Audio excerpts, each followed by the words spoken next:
네, 오늘 이슈인 경제 시간에서는 최저임금 산입 범위 확대를 둘러싼 논란에 대해서 좀 더 자세히 알아보도록 하겠습니다. 네, 왜 이런 개정안이 나왔고 앞으로 어떤 여파가 있을지 임상수 조선대학교 경제학과 교수와 이야기 나눠보겠습니다. 안녕하십니까? 네, 안녕하세요. 우선 이번 최저임금 개정안이 나오게 된 배경에 대해서 설명을 해주시죠. 네, 시장에서 이 가격이라는 것은 수요와 공급에 의해서 결정이 되는데요. 당연히 임금 역시 노동에 대한 수요와 노동에 대한 공급에 의해서 결정이 될 것입니다. 네. 근데 이제 정부가 이렇게 시장에 개입을 해서 임금을 인상을 시키게 된다면 그로 인해서 이제 부정적인 모습을 보일 수밖에 없는데요. 이미 고용된 노동자의 경우에는 임금 인상의 혜택을 볼 수가 있지만 실업자가 크게 증가하고 또한 이런 인건비 상승은 이제 그 경영 비용 증가로 이어지기 때문에 소비자 물가 상승으로 이어진다는 부정적인 모습이 있습니다.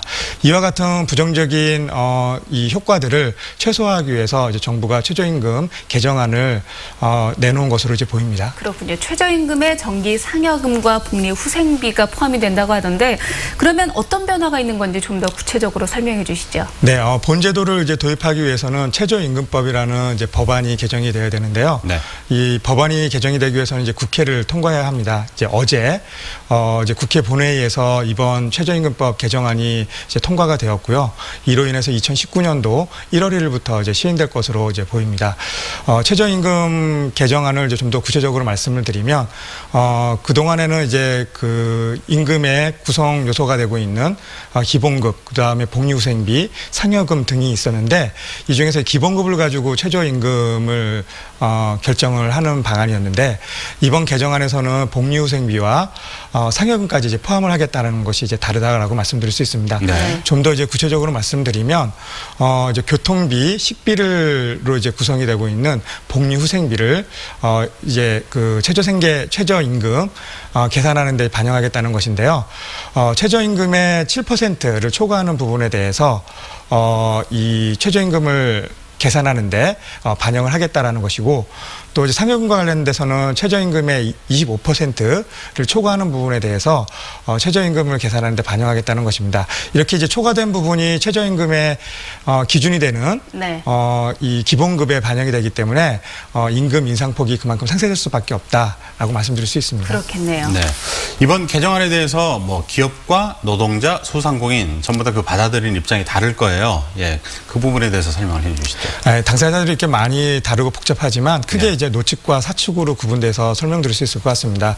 이제 노측의 경우에는 이제 이렇게 복리후생비와 상여금이 적은 계층들이 있을 텐데 이들에게는 이 개정안이 통과되더라도 시행이 되더라도 이로 인해서 이 최저임금 상승폭이 크게 줄거나 이러지는 않을 것으로 예상이 됩니다. 다만 상여금과 복리후생비가 많은 계층의 경우에는 이번 개정안으로 인해서 이 최저임금 인상폭이 그만큼 줄어들 수밖에 없고 이러한 이유로 지금 이제 노동계에서 이제 불만을 토로하는 것이라고 말씀드릴 수 있을 것이고요. 네. 그리고 사측의 경우에는 당연히 이 최저임금에 대한 인상폭을 그만큼 줄일 수 있기 때문에 이제 그 경영비를 줄일 수 있다는 점에서 이제 환호의 목소리를 내고 있는 것으로 보입니다. 그렇겠네요. 각자 입장이 다 다르네요. 그리고 내년도 최저임금 조정안의 법정 시한이 이제 다음 달 28일까지입니다. 뭐 이런 사안에 대해서 어떻게 생각하시나요? 정부의 정책의 가장 기준이 된다고 한다면 일관성이라고 생각이 됩니다. 네. 최저임금 도입의 목적이 이제 부의 양극화를 해소하는 것이었고, 그리고 상대적으로 이제 열악한 노동계층의 이 임금을 인상시킴으로 인해서 이런 부의 양극화를 해소한다는 것이 이제 목적이었거든요. 이렇게 정부가 이제 정책을 시행하게 되면 그로 인해서 수혜 계층이 형성될 수밖에 없고, 그럼에도 불구하고 이제 부작용으로 인해서 이러한 이제 그 혜택을 빼앗는다고 한다면 당연히 수혜 대상의 경우에는 저항을 할 수밖에 없는 상황이겠죠.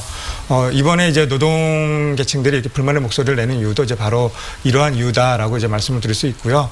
그리고 이제 이렇게 본회의에 통과가 된 이제 법안이 다시 되돌리기는 이제 어렵기 때문에 아마도 이제 최저임금을 조정하는 데 있어서 난항을 있지 않을까라고 이제 예상이 됩니다. 네. 따라서 이제 이러한 같은 이제 복지 정책을 정부가 시행하기 위해서는 부작용을 사전에 면밀히 검토하고 그럼에도 불구하고 이 부작용보다는 긍정적인 효과가 더 크다라고 생각될 경우에 그럴 경우에만 시행을 해야 된다라고 생각이 됩니다. 네, 알겠습니다. 오늘 말씀 잘 들었습니다. 고맙습니다. 감사합니다.